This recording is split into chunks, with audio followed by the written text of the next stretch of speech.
faisant partie du groupe ANK. Pourquoi TPM? Et donc d'abord, on va vous montrer quelques exemples. D'abord, avant toute chose, je voulais juste préciser qu'on était aussi certifié ISO 9001, donc dans cette démarche d'amélioration continue, et que TPM est aujourd'hui un outil supplémentaire d'amélioration continue qu'on a mis en place.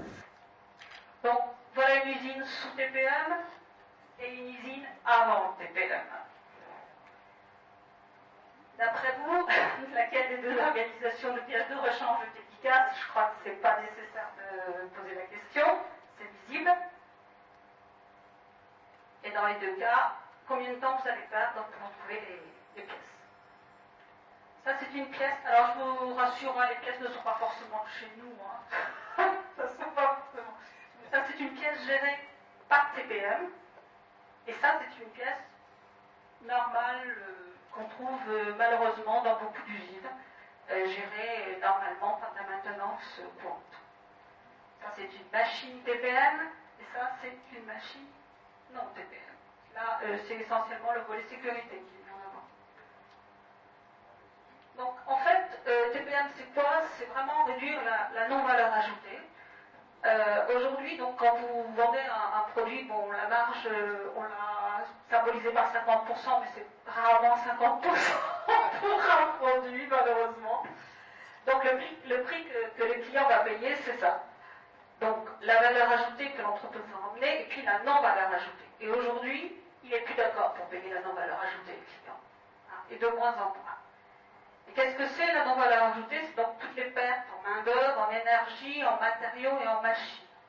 Et c'est là que TPM va agir. TPM va agir sur la non-valeur ajoutée de fonctionnement. Donc c'est vraiment quelque chose qui va vraiment aller à la chasse de la valeur. Et là, la valeur d'abord financière, avant, ensuite sécuritaire, etc. Donc c'est vraiment chasser les pertes. Alors en termes de... Voilà, c'est très fort là. Voilà, ça coûte cher et ça ne rapporte rien dans une entreprise. Donc en fait, on va juste faire un petit peu de rappel. TPM, donc c'est Total Productive Management, c'est une qui est née au Japon en fait, qui est un pays après la guerre qui a dû tout reconstruire et qui avait un atout aussi important et très fort, qui était sa compétence.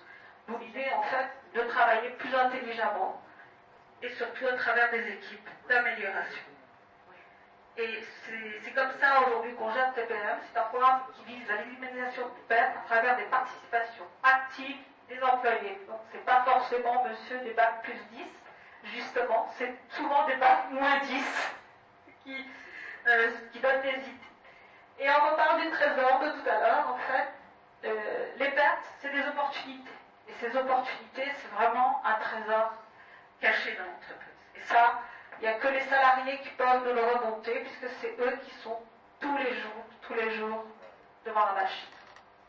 Donc, comment ça marche? D'abord, il faut y aller lentement, il faut apprendre, on disait tout à l'heure, obtenir des résultats, convaincre, étendre ensuite, et toujours obtenir des résultats. C'est toujours cette fameuse roue. Alors, c'est comme ça ou comme ça. Donc, maintenant, chez nous, c'est la deuxième image. Donc, on revient donc au processus tout à l'heure qu'on disait d'amélioration continue. Ce n'est qu'un outil d'amélioration continue. TPM, c'est beaucoup de disciplines. C'est le choix du petit poisson, du gros poisson. On va définir les priorités. On va planifier. Bon, maintenant, on va les résoudre, donc on ne colle plus. Et ce qu'on disait tout à l'heure, ce n'était pas nécessaire d'être un prix Nobel. TPM, c'est avant tout du bon sens.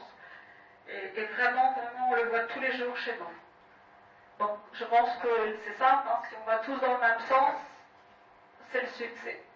Et c'est ce qu'on espère être demain.